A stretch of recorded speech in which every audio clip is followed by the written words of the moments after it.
Cinema शौकीन सबका स्वागत करता है। आज हम बात करने वाले हैं पोलर के बारे में। ये कहानी है दुनिया के सबसे खतरनाक हिटमैन की, जो अब रिटायरमेंट लेना चाहता है, मगर उसके संस्था के लोग नहीं चाहते कि वो रिटायर हो। तब वो उसके पीछे लगाते हैं बाकी कातिलों को और इनके बीच एक युद्ध की शुरुआत होती है। कहानी की शुरुआत होती है और हमारे सामने एक जंगल का दृश्य आता है। जंगल के बीचों बीच हम एक घर को देखते हैं। इसी घर के अंदर एक आदमी है जिसका नाम है माइकल। माइकल अकेला एंजॉय कर रहा है। तभी थोड़ी दूरी पर हम एक स्नाइपर को देखते हैं जिसका नाम है फाकुंडो। थोड़ी देर के बाद यहाँ पर एक लड़की आती है जिसका नाम है सिंडी और वो डांस करना शुरू कर देती है माइकल के सामने। माइकल उसे इग्नोर करके वर्कआउट करने लगता है। तब सिंडी उसे अपने पास बुलाती है इंटीमेट होने के लिए। ये दोनों एक दूसरे के करीब आ जाते हैं। तभी वहाँ से फाकुंडो गोली चलाता है और गोली आकर के सीधा लगती है माइकल के कंधे पे। तब वो अपनी बंदूक निकाल लेता है सिंडी को मारने के लिए। तभी यहाँ पर सिंडी के ग्रुप के दो और लोग आते हैं, जिनमें एक लड़की है जिसका नाम है हिल्डे। उसके साथ साथ एक लड़का भी आता है जिसका नाम है एलेक्सी। ये लोग आते ही इसे मारने के लिए टूट पड़ते हैं और गोलियों से छल्ली कर देते हैं। तब हमें पूरी बात पता लगती है। ये लोग जिस ऑर्गेनाइजेशन के लिए काम करते हैं उसका नाम है डेमोक्लिस। और डेमोक्लिस का एक नियम है, जब आप 50 साल के होते हैं तब आप रिटायर हो सकते हैं और रिटायरमेंट के बदले आपको मिलेंगे $8 मिलियन।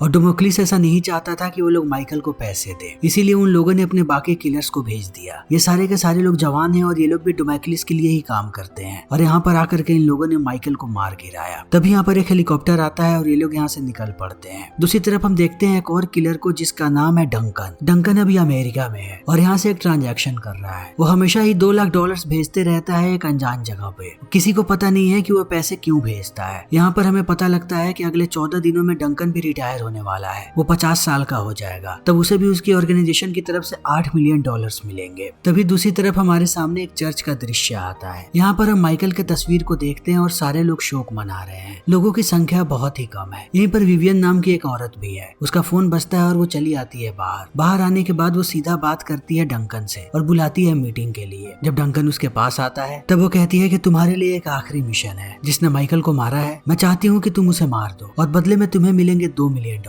मगर डंकन कहता है कि मैं अभी इन सारी चीजों के लिए तैयार नहीं हूँ। वो यहाँ से निकल जाता है और ड्राइव करने के बाद पहुँचता है मोन्टाना में। यहाँ के बाजार से वो कुछ चीजें लेता है और अंत में घर पर जाकर के शराब पी के सो जाता है। सोते समय उसे बहुत सारे फ्लैशबैक्स आते हैं उन सारे लोगों के जितने भी लोगों को उसने पहले मारा है। इन सारी चीजों को याद करने के बाद वो उठ जाता है और सारी रात सो नहीं पाता। सुबह सुबह वो जैसे ही बाहर आता है उसकी नजर पड़ती है अपने पड़ोसी पे जिसका नाम है कमीला। कमीला लकड़ियां काटने की कोशिश कर रही है मगर वो काट नहीं पाती। थोड़ी देर के बाद वो चली जाती है शहर की तरफ, लेकिन जैसे ही वो वापस आती है देखती है कि उसकी सारी की सारी लकड़ियां कट चुकी हैं। उसे समझ में नहीं आता कि ये किसने किया होगा। दूसरी तरफ जब डंकन अपने घर में बैठा होता है तभी उसे बार बार विवियन का संदेश मिलता है कि उसे इस कॉन्ट्रैक्ट को कर लेना चाहिए। तब डंकन मना कर देता है और कहता है मैं इस काम को नहीं करूंगा। तभी हम विवियन को देखते हैं जो अपने बॉस के साथ बैठी है जिसका नाम है ब्लड। तब यहाँ पर हमें पूरी प्लानिंग पता लगती है कि ब्लड जल्दी ही डेमोक्लिस को बेचने वाला है, मगर उससे पहले वो नहीं चाहता कि जितने भी लोग रिटायर हो रहे हैं उनके रिटायरमेंट के पैसे उन्हें मिले। जब इन सारे लोगों ने संस्था को ज्वाइन किया था तब इन्हें कॉन्ट्रैक्ट पे साइन करवाया गया था जिसमें एक क्लॉज था कि अगर रिटायरमेंट के समय इन्हें कुछ भी होता है तो इनके $8 मिलियन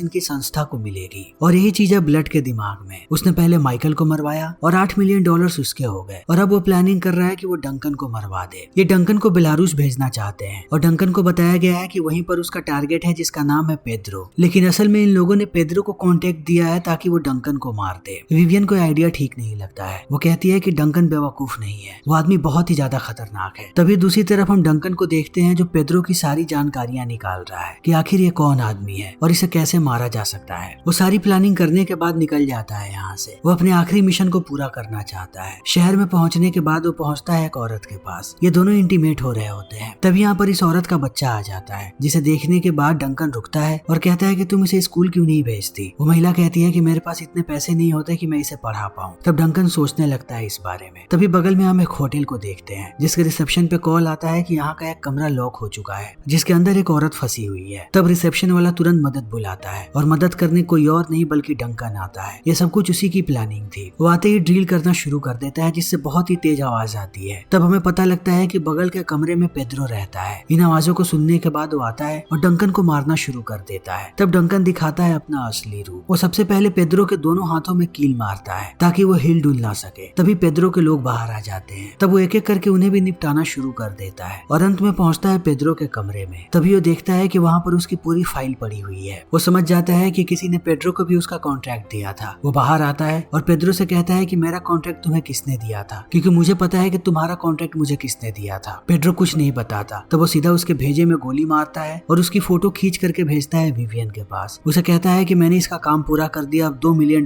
ट्रांसफर करो। इसके कमरे में मुझे मेरी फाइल मिली है, यानी किसी ने मेरी सुपारी दी थी इस आदमी को। अगर इसमें तुम्हारा हाथ हुआ तो मैं आ रहा हूँ, तुम्हारे साथ साथ मैं पूरे संस्था के लोगों को खत्म कर दूंगा। इन बातों को सुनने के बाद अब विवियन की भी हालत खराब होने लगती है। डंकन बगल वाले कमरे को खोलता है जिसके अंदर से वो लड़की बाहर आती है और उसका बेटा। उन दोनों को लेकर के वो बाहर आने लगता है। बाहर आते ही वो ढेर सारे पैसे देता है इस औरत को और कहता है कि अब से तुम अपने बच्चे को पढ़ा पाओगी, यहाँ से दूर चली जाओ। तब वो औरत उसे एक थप्पड़ मारती है और कहती है कि तुम लोगों को मारते हो, ये बुरा काम है। फिर भी वो पैसों को लेती है और चली जाती है यहाँ से। दूसरी तरफ हम विवियन को देखते हैं जो डरी हुई पहुंचती है ब्लड के पास। उसे कहती है कि मुझे पहले से भरोसा था कि पेड्रो जैसा आदमी कभी भी डंकन को नहीं मार पाएगा। डंकन ने उसे मार दिया, अब उसे $2 मिलियन चाहिए और अगर हमने पैसों को नहीं भेजा तब वो समझ जाएगा कि हमने ही उसका कॉन्ट्रैक्ट दिया था। ब्लड कहता है कि उसे $2 मिलियन भेज दो, अब वो ज्यादा दिनों तक जिंदा नहीं रहेगा। हिल्डे की टीम को बोलो कि वो लोग उसे मार गिराएं। अब हिल्डे की टीम काम पे लग जाती है। सबसे पहले वो लोग पहुंचते हैं डंकन के अकाउंटेंट के पास और उससे पूछना शुरू कर देते हैं कि डंकन कहाँ पे है। वो कुछ नहीं बताता, तब वो लोग उसे बार बार टॉर्चर करते हैं। अंत में उन्हें समझ में आ जाता है कि ये आदमी कुछ नहीं जानता। तब वो लोग डंकन के सारे डॉक्यूमेंट्स को लेते हैं और अकाउंटेंट को मार गिराते हैं। तभी हमारे सामने मोन्टाना का दृश्य आता है। यहाँ पर हम डंकन को एक स्टोर में देखते हैं। यहीं पर कमीला भी आई हुई है। कमीला स्टोर के मैनेजर से बात कर रही होती है और बताती है कि कोई मेरी लकड़ियां काट के जा रहा है, मुझे पता नहीं कि वो आदमी कौन है। तभी यहाँ पर उसकी नजर पड़ती है डंकन पे और ये दोनों बात करते हैं। तब इन्हें पता लगता है कि ये दोनों पड़ोसी हैं। यहाँ से निकलने के बाद डंकन जैसे ही घर जाता है हम उसके पास कुछ बैलून्स को देखते हैं। तब हमें समझ में आता है कि वो अपने बर्थडे की तैयारी कर रहा है। दूसरी तरफ सिंडी पहुंचती है घर पे। उन्हें शक है कि यहीं पर डंकन रहता है, मगर दरवाजा कोई और ही आदमी खोलता है जो सिंडी की खूबसूरती पे फिदा हो जाता है। वो उसे अंदर लेके आता है और जबरदस्ती करना शुरू कर देता है। जब सिंडी विरोध करने की कोशिश करती है तब वो उसे पीटता भी है। तभी हिल्डे की पूरी टीम चली आती है अंदर और ये लोग बड़ी बेरहमी से पीटने लगते हैं उस आदमी को। इस चीज को देखने के बाद सिंडी सबको रोकती है और चाकू लेकर के खुद बार बार स्टैब करती है इस आदमी को। दूसरी तरफ मोन्टाना में ब्रेकफास्ट कर रहा है डंकन। तभी यहाँ पर कमीला भी आ जाती है। ये दोनों दोबारा बात करना शुरू करते हैं। बातों ही बातों में कमीला बताती है कि मुझे यहाँ पर आए हुए ज्यादा समय नहीं हुआ, मगर ये जगह मुझे बहुत ही ज्यादा पसंद आ रही है। डंकन भी यही बात कहता है। यहाँ से जाने के बाद रात में हम कमीला को देखते हैं जो डंकन के घर के अंदर झांक रही है। तो वो देखती है कि डंकन एक किताब पढ़ रहा है। दूसरी तरफ हिल्डे की पूरी टीम लगी हुई है डंकन को ढूंढने में। वो लोग जाते हैं एक और घर के अंदर जहाँ पर बहुत सारे बैचलर्स रहते हैं। वो उन्हें टॉर्चर करते हैं। तभी एक लड़का कूद जाता है खिड़की से बाहर, मगर फिर भी ये लोग उसे नहीं छोड़ते और मार गिराते हैं। इसी बीच हम कमीला को देखते हैं जो वाइल्ड लाइफ फोटोग्राफी कर रही है और वो अपने सारे तस्वीरों को लेकर के मिलती है जाकर के डंकन से। डंकन इन तस्वीरों को देखने के बाद बहुत प्रभावित होता है। फिर कमीला उससे पूछती है कि तुम क्या करते हो। डंकन कहता है कि अब मैं रिटायर हो चुका हूँ, लेकिन इससे पहले मैं लाशों को एक देश से दूसरे देश भेजता था। अगर किसी अमेरिकन की मौत यहाँ पर हो जाए तो मैं उनकी लाशों को अमेरिका पहुँचाता था और इस तरीके से मैंने 100 से ज्यादा देशों में घूमा। इन बातों को सुनने के बाद कमीला कहती है कि यहाँ पर कुछ बच्चे रहते हैं, मैं चाहती हूँ कि तुम आकर के उनसे बात करो। डंकन कहता है कि मुझे बच्चों से बात करना नहीं आता, मगर फिर भी वो उसे फोर्स करके लेके जाती है स्कूल में। दूसरी तरफ हिल्डे की टीम पहुंचती है एक और जगह पे ताकि यहाँ पर ये लोग पता लगा सके डंकन के बारे में। जब इन्हें जानकारी नहीं मिलती तब यहाँ पर भी ये लोग कत्लेआम मचाते हैं। दूसरी तरफ हम डंकन को देखते हैं जो बच्चों को चाकू चलाना सिखा रहा है। फिर एक एक करके वो सारे देश के बारे में इन्हें बताता है। वो जिस देश के बारे में बताता है उसे फ्लैशबैक आता है कि वहाँ पर उसने कैसे लोगों को मारा था। थोड़ी देर के बाद वो आता है बाहर और कमीला को कहता है कि उसे बहुत अच्छा लगा, पहली बार उसने बच्चों से इतनी देर तक बात की है। दूसरी तरफ हिल्डे की पूरी टीम लगी हुई है। वो एक एक करके लोगों को मार रहे हैं लेकिन उन्हें कहीं कोई भी सबूत नजर नहीं आ रहा। तब वो सारे डॉक्यूमेंट्स को देखने लगते हैं। यहाँ पर इन्हें पता लगता है कि डंकन ने $2 लाख ट्रांसफर करवाए थे मोन्टाना में, यानी कि अभी वो मोन्टाना में ही है। ये लोग वहाँ के लिए निकल पड़ते हैं। तभी डंकन आकर के मिलता है कमीला से और उसे एक गिफ्ट देता है। वो जैसे ही बॉक्स को खोलती है उसे अंदर बंदूक नजर आती है। वो डंकन को कहती है कि तुम मुझे ये क्यों दे रहे हो। डंकन कहता है कि तुम हमेशा डरी हुई होती हो, अगर ये तुम्हारे पास रहेगा तब तुम्हें डर कम लगेगा और तुम अपनी सुरक्षा भी कर पाओगे। कमीला कहती है मुझे बंदूक चलाना नहीं आता। तब डंकन कहता है कि मैं तुम्हें सिखाऊंगा।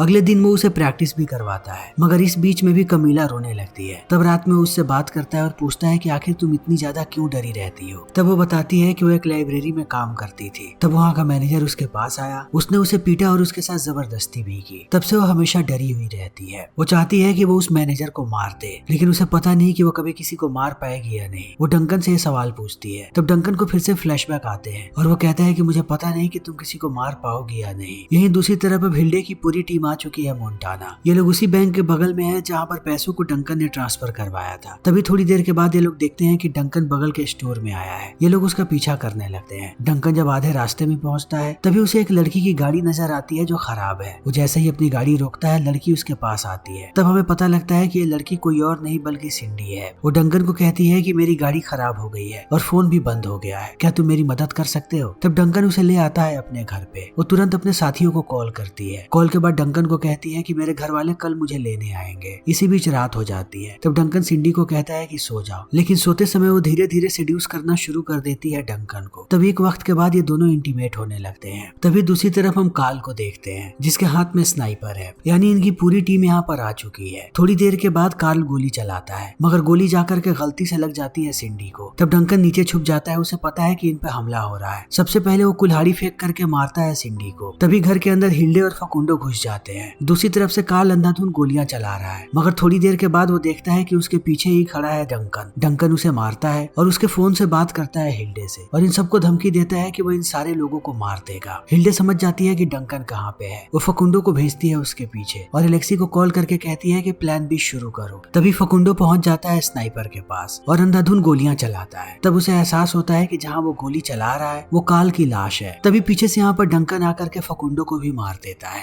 और स्नाइपर उठा करके देखने लगता है कि हिल्डे कहाँ पे है। जैसे ही उसे हिल्डे नजर आती है वो उसे भी मार देता है। तब यहाँ पर कार्ल के पास से उसे एक एड्रेस मिलता है। वो पहुंचता है उस मोटेल में। जैसे ही वो कमरे के अंदर दाखिल होता है हम एलेक्सी की गर्लफ्रेंड को देखते हैं जिसे लगता है कि एलेक्सी आया है। तब वो कहती है कि क्या तुम डंकन की गर्लफ्रेंड को ले आए? इस बात को सुनते ही डंकन समझ जाता है कि कमीला की जान खतरे में है। वो तुरंत पहुंचता है उसके घर पे तो देखता है कि कमीला का पूरा घर बिखरा हुआ है, यानी ये लोग उसे उठा के ले गए। दूसरी तरफ ब्लड को ये बात पता लगती है कि हिल्डे की पूरी टीम मारी गई है, सिर्फ एलेक्सी जिंदा है। तो पागल होने लगता है। विवियन कहती है कि मैंने तुम्हें पहले ही आगाह किया था कि डंकन बहुत ही खतरनाक आदमी है, हमें उससे पंगा नहीं लेना चाहिए। ब्लड कहता है लेकिन वो मुझसे खतरनाक नहीं है, वो ज्यादा दिनों तक जिंदा नहीं रहेगा, मैं जल्दी ही उसे मार गिराऊंगा। दूसरी तरफ हम डंकन को देखते हैं जो काम पे लगा है। वो जा करके मिलता है अपने एक साथी से जिसका नाम है पोर्टर और उसे बताता है कि डेमोक्लिस वाले अब मुझे मरवाना चाहते हैं। तब पोर्टर पूरा माजरा बताता है कि आखिर ब्लड क्या करना चाहता है। वो इन सब का पैसा खाना चाहता है। डंकन उससे कहता है कि मुझे बताओ कि आखिर कमीला कहाँ पे है। वो कहता है कि अगर ब्लड ने उसे किडनैप किया है तो अपने घर पर ही रखा होगा। इतनी जानकारी डंकन के लिए काफी है। वो ड्रिंक लेकर के जाने लगता है। तभी वो गिर जाता है जमीन पे और पोर्टर कॉल करता है ब्लड को। उसे बताता है कि मैंने तुम्हारा काम कर दिया, यानी कि वो भी ब्लड से मिला हुआ है। अगले दृश्य में हम देखते हैं कि डंकन को बंधक बना करके रखा गया है, वो भी एक बेसमेंट के अंदर। तभी उसके सामने ब्लड आता है। वो कहता है कि 4 दिन के बाद तुम्हारा जन्मदिन है, मैं तुम्हें उसी दिन मारूंगा, लेकिन इन 4 दिनों में मैं तुम्हें रोज तड़पाऊंगा छोटे छोटे जख्म दे करके। वो कमीला की तस्वीर दिखा करके कहता है कि हम उसे रोज नशीली दवाइयां दे रहे हैं। फिर वो उसके पूरे शरीर पे जख्म देना शुरू कर देता है। दूसरी तरफ हम एलेक्सी की गर्लफ्रेंड को देखते हैं जो कमीला को नशीली इंजेक्शन दे रही है। अब रोज ऐसे ही ब्लड आता है घायल करने के लिए डंकन को। जैसे ही वो तीसरे दिन आता है उसकी ब्लेड टूट जाती है। तब हमें पता लगता है कि डंकन के शरीर में एक प्लेट लगा हुआ था, ये ब्लेड उसी में लग करके टूटा है। इस चीज से अब ब्लड बहुत ही ज्यादा भड़का हुआ है। वो एक आंख फोड़ देता है डंकन की और चला जाता है। डंकन बहुत ही ज्यादा दर्द में है, फिर भी वो टूटे हुए ब्लेड को निकालता है पेट से और उससे अपनी हथकड़ी खोल लेता है। अगले दिन लोग जैसे ही उसे उठाने आते हैं वो एक एक करके सबको मारने लगता है। ब्लड इन आवाजों को सुन करके समझ जाता है कि शायद अब डंकन सबको मारने वाला है। सबसे पहले डंकन यहाँ की सारी लाइट ऑफ करता है। जैसे जैसे लोग अंदर जाते जाते हैं वो सबको मारने लगता है। तब ब्लड भागता है यहाँ से और डंकन अब उसके पीछे पीछे आ रहा है, मगर ब्लड के बहुत सारे लोग यहाँ पर हैं जो एक एक करके आते रहते हैं डंकन के पास। डंकन सबको मारते रहता है। लड़ाई बहुत देर तक चलती है। तब तक ब्लड यहाँ से भाग जाता है और डंकन की भी हालत बहुत ही ज्यादा खराब है। यहाँ से निकल करके भागता हुआ वो पहुंचता है अपनी एक दोस्त के पास जिसका नाम है जास्मिन। जास्मिन उसकी मदद के लिए तैयार है, मगर उससे पहले वो कॉल करता है विवियन के पास। उसे कहता है कि मैं अपने आप को तुम लोगों के हवाले कर दूंगा, मगर कमीला को छोड़ दो। तब विवियन ये बात बताती है ब्लड को। ब्लड कहता है कि उसे बुलाओ, वो कभी भी जिंदा नहीं बचेगा। अब जास्मिन यहाँ पर उपचार कर रही है डंकन का। इसी बीच डंकन को याद आता है कि एक गाड़ी में पूरा का पूरा परिवार मौजूद था। तब वहाँ पर डंकन गया और उसने सबको मार दिया और ये उसकी जिंदगी का सबसे बड़ा रिग्रेट है। तभी वो होश में आ जाता है, मगर अभी भी उसकी हालत खराब है। उसे जास्मिन संभालती है और फिर से सुला देती है। कुछ समय के बाद जब उसे अच्छा महसूस होना शुरू होता है तब वो जास्मिन से हथियार मांगता है। इस बार उसके पास सबसे आधुनिक हथियार है। हथियारों को उसे अपने हाथ में भी रखने की जरूरत नहीं है, उसके इशारे पर ही हथियार चलेंगे। वो सबको गाड़ी में लोड करता है और निकल पड़ता है। विवियन से कहता है कि मुझे बताओ कहाँ पर आना है। विवियन उसे एड्रेस बताने के बाद अपने लोगों को तैयार करने लगती है कि इस बार उन्हें किसी भी हालत में मार गिराना है डंकन को। डंकन अब पहले ही उस जगह पे पहुंच चुका है। उसने अपने सारे हथियारों को लगा दिया है। तभी यहाँ पर विवियन आती है। डंकन पूछता है कि कमीला कहाँ है। वो कहती है कि हम सिर्फ तुम्हें मारने मारने आए हैं, कमीला तुम्हें कभी नहीं मिलेगी। तब डंकन कहता है कि मरने के लिए तैयार हो जाओ। कमीला जैसे ही यहाँ से निकलने की कोशिश करती है, वो अपने हाथों को आगे करता है जिससे लाइट्स निकलती हैं और लाइट्स के साथ ही गोलियां चलनी शुरू हो जाती हैं। सारे के सारे लोग मारे जाते हैं। इन सारी चीजों को ब्लड देख रहा था। इन सबको मारने के बाद अब डंकन आकर के कैमरे की तरफ देखता है, तब ब्लड की हालत और भी ज्यादा खराब हो जाती है। उन्हें निपटाने के बाद अब डंकन ब्लड के पास ही आ रहा है। ब्लड ने अपने बचे हुए लोगों को तैनात करके रखा है, मगर जैसे ही डंकन अंदर आता है वो सबको कहता है कि जिसे भी जिंदा रहना है वो यहाँ से चला जाए, मैं उसे कुछ नहीं करूंगा। मगर किसी ने मुझसे लड़ने की कोशिश की तो वो कभी भी जिंदा नहीं बचेगा। इस बात को सुनने के बाद सारे लोग यहाँ से भाग जाते हैं। तब डंकन पहुंचता है ब्लड के कमरे में और एक ही झटके में उसके सर को धड़ से अलग कर देता है। थोड़े समय के बाद उसे कमीला भी मिल जाती है। वो उसे घर पे लेके आता है और उसका उपचार शुरू कर देता है। धीरे धीरे वो ठीक हो चुकी है। इसी बीच एक दिन जब वो उसके कमरे के अंदर दाखिल होता है तो देखता है कि कमीला गायब है और कमीला के पूरे बिस्तर पर उसे अखबार की कटिंग मिलती है और जो $2 लाख